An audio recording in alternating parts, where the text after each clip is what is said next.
നമസ്കാരം. രണ്ട് മുസ്ലിം സംഘടനകൾ തമ്മിൽ എന്ന് തന്നെ പറയേണ്ടി വരും ഇടഞ്ഞുകൊണ്ടിരിക്കുന്നു. അതായത് മറ്റൊന്നുമല്ല, ലീഗും സമസ്തയും തമ്മിൽ കൊടിപിടിച്ച യുദ്ധം നടന്നുകൊണ്ടിരിക്കുകയാണ്. അതായത് സമസ്തയുടെ മുശാവറ യോഗത്തിൽ നിന്നും ജിഫ്രി മുത്തുക്കോയ തങ്ങൾ ഇറങ്ങിപ്പോയി എന്നുള്ളതാണ് ഇതിന് ഏറ്റവും ഒടുവിലായി കിട്ടുന്ന അല്ലെങ്കിൽ ഒടുവിലായി നടക്കുന്ന സംഭവവികാസം. ഇതിൽ എന്താണ് സംഭവിച്ചത് എന്ന് നോക്കിക്കഴിഞ്ഞാൽ, എവിടെ മുതലാണ് ഈ പ്രശ്നം തുടങ്ങുന്നതെന്ന് ചോദിച്ചാൽ ഏകദേശം 1926 ഈ സമസ്ത എന്ന് പറയുന്ന സംഘടനയ്ക്ക് രൂപം നൽകുന്നത്.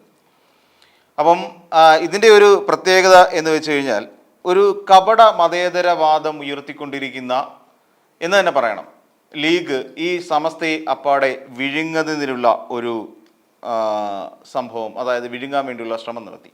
1926 ഒരു സുന്നി മത പണ്ഡിത സഭ എന്നുള്ള നിലയിലാണ് ശരിക്കും ഈ സമസ്ത കേരള ജമയത്തുൽ ഉലമ എന്ന് പറയുന്ന സംഘടന ഉണ്ടാകുന്നത്. ആദ്യ കാലഘട്ടത്തിൽ ഇതൊരു സ്വതന്ത്ര സംഘടനയായിരുന്നു, സ്വതന്ത്ര മത സംഘടന എന്നുള്ള നിലയിൽ മാത്രമായിരുന്നു അതിനെ നമുക്ക് കാണാൻ കഴിയുന്നത്. പിന്നീട് ഇതിന് എന്ത് സംഭവിച്ചു എന്ന് ചോദിച്ചു കഴിഞ്ഞാൽ, ഇതിനെ പതിയെ പതിയെ ലീഗ് വിഴുങ്ങാൻ തുടങ്ങി. അതായത് മുസ്ലിം ലീഗ് എന്ന് പറയുന്ന സംഘടന ഒരു രാഷ്ട്രീയ പ്രേരണയോടുകൂടി നിൽക്കുന്ന, അല്ലെ രാഷ്ട്രീയ ലക്ഷ്യങ്ങളോടുകൂടി നിൽക്കുന്ന ഒരു സംഘടനയാണ് എന്ന് നമുക്കറിയാം. അങ്ങനെ വന്നപ്പോൾ ക്രമേണ ലീഗ് രാഷ്ട്രീയ ഇടപെടലുകൾ ഇല്ലാതിരുന്ന ഈ സമസ്തയെ പതുക്കെ പതുക്കെ വിഴുങ്ങാൻ തുടങ്ങി. അതായത് ഈ സംഘടനയെ രാഷ്ട്രീയമായ തങ്ങളുടെ താല്പര്യങ്ങൾക്ക് വേണ്ടിയിട്ട് ഉപയോഗിച്ചു തുടങ്ങി. അതായത് മതവും രാഷ്ട്രീയവും തമ്മിൽ ഇടകലർത്തി തുടങ്ങുന്നത് സത്യത്തിൽ സമസ്തയിലൂടെ ഈ പറയുന്ന ലീഗ് തന്നെയാണ് എന്ന് നമുക്ക് അറിയാൻ കഴിയും.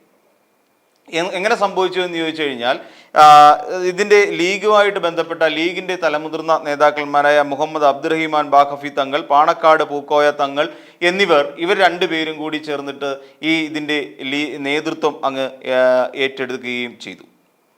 അങ്ങനെ ഒരു പിന്തുണ നേടിയെടുക്കുക എന്നുള്ള കാര്യം വളരെ എളുപ്പമായി മാറുകയും ചെയ്തു.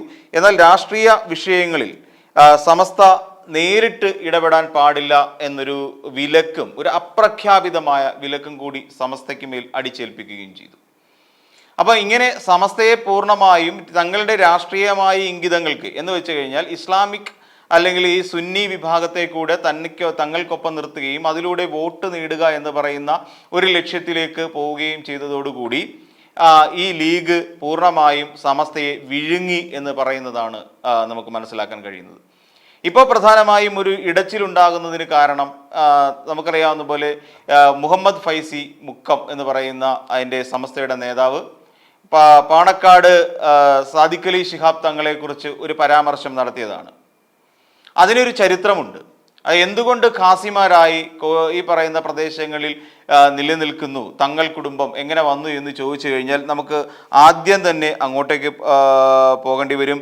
അതായത് അന്ന് ഉണ്ടായിരുന്നത് മുഹമ്മദ് അലി ശിഹാബ് തങ്ങൾ, അതായത് അദ്ദേഹം എന്ത് സംഭവിച്ചു എന്ന് ചോദിച്ചു കഴിഞ്ഞാൽ, അദ്ദേഹം ഈജിപ്തിലെ അൽഹസർ കോളേജിൽ യൂണിവേഴ്സിറ്റി സർവകലാശാലയിൽ പഠിച്ചിട്ട് അദ്ദേഹം അതിനുള്ള യോഗ്യത, ഖാസിയാവാനുള്ള യോഗ്യത നേടിയിരുന്ന ഒരാളാണ്. അതിനുശേഷം പിന്നീട് വന്ന ഹൈദരലി ശിഹാബ് തങ്ങളും ഇതുപോലെ തന്നെ ഒരു യോഗ്യത നേടിക്കൊണ്ട് തന്നെയാണ് മതപുരോഹിതൻ എന്നുള്ള നിലയിലേക്ക് മാറിയത്. എന്നാൽ ഇതിനെയെല്ലാം ഹൈജാക്ക് ചെയ്തുകൊണ്ട്, അല്ലെങ്കിൽ ഈ ഒരു പാരമ്പര്യത്തെ മറപിടിച്ചുകൊണ്ട് യാതൊരു യോഗ്യതയുമില്ലാതെ ഹൈദരലി ശിഹാബ് തങ്ങൾ ഈ മഹല്ല് കമ്മിറ്റികളിൽ ഖാസിയായി പ്രവേശനം അല്ലെങ്കിൽ ഖാസിയായി തുടങ്ങി. ഇതിനെയാണ് ഒരു അർത്ഥത്തിൽ ചോദ്യം ചെയ്തത് എന്ന് നമുക്ക് പറയേണ്ടി വരും. ഇതോടുകൂടിയാണ് ലീഗും സമസ്തയും തമ്മിലുള്ള പോരുകൾ ഇപ്പോൾ നടക്കുന്ന ഭീകരമായ ഒരവസ്ഥയിലേക്ക് എത്തിയത് എന്ന് നമുക്ക് കാണാം. എന്നാൽ പിന്നീട് 1926 ഒരു ചരിത്രം പറഞ്ഞല്ലോ. 26 അതിനെ സ്വന്തമാക്കി സ്വന്തം നിലപാടുകൾ, രാഷ്ട്രീയ നിലപാടുകളിലേക്ക് മതം കലർത്തുന്നതിൻ്റെ ഭാഗമായി സമസ്തയെ അപ്പാടെ മുച്ചൂടും വിഴുങ്ങിയ അവസ്ഥയിലായിരുന്നു ലീഗ്. അപ്പോൾ ഇവർക്ക് മനസ്സിലായി തങ്ങളെ മതപരമായി ചൂഷണം ചെയ്യുകയാണ് എന്നുള്ള ഒരു മനസ്സിലാക്കൽ ഇത് ഇക്കൂട്ടത്തിൽ സമസ്തയ്ക്കുള്ളിൽ ഒരു വിഭാഗത്തിനുണ്ടായി. അങ്ങനെ 1980-കളൊക്കെ എത്തിക്കഴിഞ്ഞപ്പോഴേക്കും ഈ സമസ്തയിൽ തന്നെ ഭിന്നിപ്പുണ്ടാകുന്നു. കാന്തപുരം എന്ന് പറയുന്ന ഒരു വിഭാഗം, അതായത് AP എന്ന് പറയുന്ന ഒരു വിഭാഗമായും EK അബൂബക്കർ മുസ്ലിയാറിൻ്റെ നേതൃത്വത്തിൽ, അതായത് ലീഗിൻ്റെ എല്ലാ പിന്തുണയും അല്ലെങ്കിൽ ലീഗിൻ്റെ ചൊൽപ്പടിക്ക് നിൽക്കുന്ന ഒരു വിഭാഗം എന്നുള്ള നിലയിൽ EK എന്ന് പറയുന്ന രണ്ട് വിഭാഗങ്ങൾ, അതായത് APയും EKയും എന്ന് പറയുന്ന രണ്ട് വിഭാഗങ്ങൾ ഇതിനുള്ളിൽ ഉണ്ടായി, സമസ്തയ്ക്കുള്ളിൽ.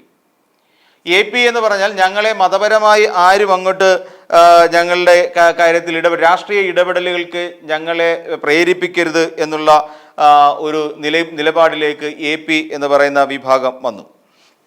അപ്പോൾ അങ്ങനെ EK എന്ന അതേസമയം EK വിഭാഗം, EK അബൂബക്കർ മുസ്ലിയാരുടെ ഇതിൽ വരുന്ന സമസ്ത ലീഗിനോട് ആഭിമുഖ്യം കാണിച്ചുകൊണ്ട് മുന്നോട്ട് പോവുകയും ചെയ്യും. ഇതാണ് അക്ഷരാർത്ഥത്തിൽ സംഭവിച്ചത്. അങ്ങനെ വന്നു കഴിഞ്ഞപ്പോൾ AP വിഭാഗം പറയുന്നതിൻ്റെ ഒരു പ്രധാന കാരണം, ഒരു കേരളത്തിലെ മുസ്ലിങ്ങളായുള്ള വിഭാഗങ്ങൾക്ക് ഒരു പ്രത്യേക രാഷ്ട്രീയ പാർട്ടിയെ മാത്രമേ പിന്തുണയ്ക്കാൻ കഴിയൂ എന്ന് നിയമമില്ല എന്നുള്ള തരത്തിൽ, അല്ലെങ്കിൽ ഇന്ന് ആർക്കും എവിടെയും നിർദ്ദേശമില്ല എന്നുള്ള തരത്തിൽ AP വിഭാഗം ശക്തമായി നിൽക്കാൻ തുടങ്ങി. അങ്ങനെ അഥവാ നമ്മുടെ നോക്കിക്കഴിഞ്ഞാൽ രാഷ്ട്രീയ സ്വാതന്ത്ര്യമാണ് സമസ്തയ്ക്ക് ആവശ്യം എന്നുള്ള നിലപാടിലേക്ക് എത്തിച്ചേരുകയും ചെയ്തു.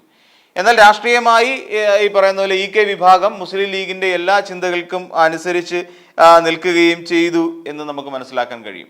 അവിടെ ഇപ്പോൾ വിള്ളൽ വീണ സാഹചര്യമാണുള്ളത്. ഒരു ഘട്ടത്തിൽ പോലും രാഷ്ട്രീയ ഇടപെടലുകൾക്ക് സ്വതന്ത്രമായ ഒരു രാഷ്ട്രീയ നിലനിൽപ്പിന് സമസ്തയെ ഈ ലീഗ് അനുവദിച്ചിരുന്നില്ല എന്നുള്ളതാണ് മനസ്സിലാക്കാൻ കഴിയുന്നത്. അതിനുശേഷം ഇപ്പോൾ വരുന്ന ഒരു പ്രശ്നം, പല വിഷയങ്ങളിലും ഇപ്പോൾ സർക്കാർ തലത്തിൽ നേരിട്ട് ഇടപെടലുകൾ നടത്താൻ തയ്യാറായതാണ് ഇപ്പോൾ ലീഗും സമസ്തയും തമ്മിലുള്ള പ്രശ്നങ്ങൾ ഇത്രത്തോളം വഷളാക്കാനുള്ള പ്രധാനപ്പെട്ട കാരണം. അതിനകത്ത് കോർപ്പറേഷൻ ഇസ്ലാമിക് സിലബസ് എന്ന് പറയുന്ന ഒരു അതിൻ്റെ ഒരു വലിയൊരു ഇടപെടൽ നടത്തി. ഇതിനെ കൊണ്ടുവന്നിട്ട് ഒരു സർവകലാശാല പാഠ്യപദ്ധതിയോട് ചേർത്ത് വായിക്കത്തക്ക രീതിയിലേക്ക് കൊണ്ടുവന്നതും ഇവർക്ക് സമസ്തയ്ക്ക് ഇഷ്ടപ്പെട്ടിട്ടില്ല. അപ്പം അതോടൊപ്പം തന്നെ ലീഗ് ഇപ്പോൾ നിലനിർത്തി പോരുന്ന മൃദു ഹിന്ദുത്വ സമീപനമുള്ള കോൺഗ്രസിനോടുള്ള അടുപ്പവും ഇപ്പോൾ സമസ്തയ്ക്ക് അത്രത്തോളം രുചിക്കാത്ത ഒരു സ്ഥിതിവിശേഷമാണുള്ളത്. ജമായത്തെ ഇസ്ലാമിയും മുജാഹിദിനുമായിട്ടുള്ള ബന്ധം ലീഗ് നടത്തിക്കൊണ്ടു പോരുന്നതിനോടും വലിയ താല്പര്യമുള്ള കൂട്ടത്തിലല്ല സമസ്ത എന്ന് നമുക്ക് കാണാം. അപ്പോൾ ഇങ്ങനെ തുടങ്ങിയ നിരവധി കാരണങ്ങൾ കൊണ്ട് സമസ്ത ലീഗുമായി ഇടയുന്ന അവസ്ഥയിലാണ്. അതായത് ഇവർക്ക് രാഷ്ട്രീയത്തിൽ ഇടപെടൽ, അപ്പോൾ അവരെയാണ് വിളിച്ചത് സഖാക്കന്മാർ എന്ന് വിളിച്ചിരുന്നു. PMA സലാം അവരെ വിളിച്ചിരുന്നത് സമസ്തയിലെ സഖാക്കന്മാർ എന്നാണ് വിളിച്ചത്. അപ്പോൾ അതിൻ്റെ അർത്ഥം ഇവർ ഇടതുപക്ഷവുമായി പല ഭരണകാര്യങ്ങളിൽ ലീഗിന് യാതൊരു വിധത്തിലും ഇടപെടാൻ കഴിയുന്നില്ല.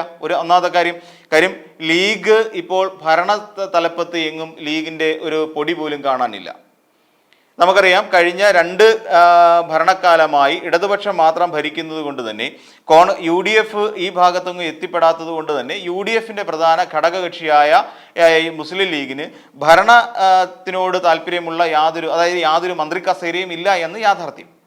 അപ്പോൾ അങ്ങനെ വന്നപ്പോൾ സമസ്തയ്ക്ക് ഇതിനോട് ഒരു ബുദ്ധിമുട്ടുണ്ട്. സമസ്തയ്ക്ക് തങ്ങളുടേതായ കാര്യങ്ങൾ തുറന്നു പറയാൻ ഒരു വേദിയില്ലാതെ വരുന്നു. കാര്യം ഭരണപരമായ കാര്യങ്ങളിൽ ഇടപെടാൻ സമസ്തയ്ക്ക് കഴിയാതെ വന്നതോടുകൂടി അവർ നേരിട്ട് മുഖ്യമന്ത്രി അടക്കമുള്ള അവരുമായി നേരിട്ട് ഇടപെടലുകൾ നടത്തി തുടങ്ങുകയും ചെയ്തു. അപ്പോൾ അങ്ങനെ ഞങ്ങൾക്ക് ഭരണകാര്യങ്ങളിൽ ഇടപെടാൻ കഴിയുമെന്നൊരു അവസ്ഥയിലേക്ക് വരികയും, ഞങ്ങൾക്ക് രാഷ്ട്രീയത്തിൽ താല്പര്യമില്ല, അതുകൊണ്ട് ഞങ്ങൾക്ക് രാഷ്ട്രീയ നിലപാട് ഞങ്ങളുടെ സ്വതന്ത്രമാണ് എന്നൊരു പ്രഖ്യാപനം വരികയും ചെയ്തു. അതേസമയം മുസ്ലിം ലീഗ് എന്താണ് പറയുന്നത്? ഞങ്ങൾക്ക് രാഷ്ട്രീയത്തിൽ താല്പര്യമുണ്ട്, ഞങ്ങളുടെ രാഷ്ട്രീയം എന്ന് പറഞ്ഞാൽ കോൺഗ്രസിനോട് അല്ലെ UDFിനോട് ചേർന്ന് നിൽക്കുന്നതാണ് ഞങ്ങളുടെ രാഷ്ട്രീയം, അതുകൊണ്ട് സമസ്തയും ഇതിലേക്ക് എത്തിപ്പെടണം എന്നുള്ള തരത്തിലേക്ക് ഇവരെ കൊണ്ടുവരാനുള്ള ശ്രമവും, ഈ 2 ആശയങ്ങൾ തമ്മിലുള്ള വൈരുദ്ധ്യമാണ് സത്യത്തിൽ സമസ്ത ലീഗ് എന്ന് പറയുന്ന ഒരു വലിയ പ്രശ്നം നിൽക്കുന്നത്. 26 മുതൽ വിഴുങ്ങാൻ ശ്രമിച്ചു. 80കൾ എത്തിക്കഴിഞ്ഞപ്പോഴേക്ക് സ്വതന്ത്ര നിലപാടെടുത്തുകൊണ്ടൊരു വിഭാഗം മാറുന്നു. ആ സ്വതന്ത്ര വിഭാഗത്തിൽ 2ആയി പിളരുന്നു, സമസ്ത 2ആയി പിളരുന്നു. സമസ്തയിൽ ഒരു വിഭാഗം തീർത്തും സ്വതന്ത്രമായി തന്നെ നിലനിൽക്കുന്നു.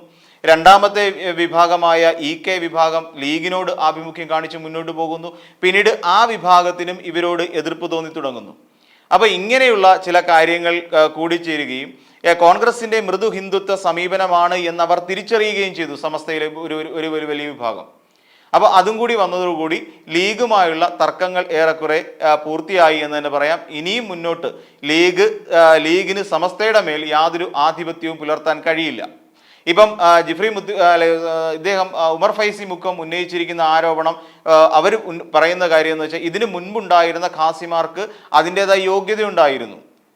അതേസമയം സാദിഖ് അലി ശിഹാബ് തങ്ങൾ യാതൊരു യോഗ്യതയുമില്ലാതെ അവർ പിന്തുടർന്ന വഴിയെ യാത്ര ചെയ്തുകൊണ്ട് ഒരു മതപുരോഹിതനാകാനുള്ള യാതൊരു യോഗ്യതയും നേടാതെ സ്വയം മതപുരോഹിതനായി ചമയുകയാണ്, അതിൻ്റെ പിന്നിൽ ചില രാഷ്ട്രീയമുണ്ട് എന്നുള്ള തരത്തിലുള്ള ഇതും വരുന്നുണ്ട്. അപ്പോൾ എന്നിട്ട് ലീഗ് എന്താ ചെയ്യുന്നത്? ലീഗ് ചെയ്യുന്ന കാര്യം എന്ന് വെച്ച് കഴിഞ്ഞാൽ ഈ ഉമർ ഫൈസി മുക്കമോ അല്ലെന്നുണ്ടെങ്കിൽ അവരോട് അല്ലെങ്കിൽ ലീഗിനോട് ഇടഞ്ഞു നിൽക്കുന്ന നേതാക്കന്മാർ എന്തൊക്കെയോ പറഞ്ഞു പരത്തുന്നു എന്ന് പറഞ്ഞിട്ട് ജമാഅത്തെ ഇസ്ലാമി നടത്തുന്ന പത്രങ്ങളും ചാനലുകളും അത് വിലക്കെടുത്തുകൊണ്ട് അവരെക്കുറിച്ച് കള്ളപ്രചരണങ്ങൾ നടത്തുക, അവർ പറയാത്ത കാര്യങ്ങൾ പ്രചരിപ്പിക്കുക. കഴിഞ്ഞ ദിവസം അറിയാം ഇവർ പറഞ്ഞിരിക്കുന്ന ഈ ഉമർ ഫൈസി മുക്കം പറഞ്ഞിരിക്കുന്ന ചില കാര്യങ്ങൾ ശിവപാർവതിയുമായി ബന്ധപ്പെട്ടുള്ള വിഷയങ്ങൾ ഉയർത്തിക്കൊണ്ടുവരിക, അതിനെ മതപരമായി കൂട്ടിച്ചേർത്തുകൊണ്ട് അനാവശ്യമായി അതിനെ വിവാദത്തിലേക്ക് കൊണ്ടുപോവുക. ഇവരെന്തോ ഹിന്ദുത്വയ്ക്ക് എതിരാണ് എന്ന തരത്തിൽ, അല്ലെങ്കിൽ മതനിരപേക്ഷത എന്ന് പറയുന്നത് ഇവർ ലക്ഷ്യം വെക്കുന്നില്ല എന്നുള്ള തരത്തിലുള്ള പ്രചരണങ്ങളിലേക്ക് കൊണ്ടുപോവുക. ഇവരുടെ ഈ വിഭാഗത്തിൻ്റെ സുപ്രഭാതം എന്ന് പറയുന്ന പത്രം എടുത്തിട്ട് കത്തിക്കുക. അപ്പോൾ ഇങ്ങനെ തുടങ്ങിയ നിരവധി കാര്യങ്ങൾ ഈ ലീഗുമായി ബന്ധപ്പെട്ടിട്ടുള്ള പ്രശ്നങ്ങളിലേക്ക് വഴിതിരിഞ്ഞു പോകുന്നു എന്നുള്ളത് നമുക്ക് മനസ്സിലാക്കാൻ കഴിയും.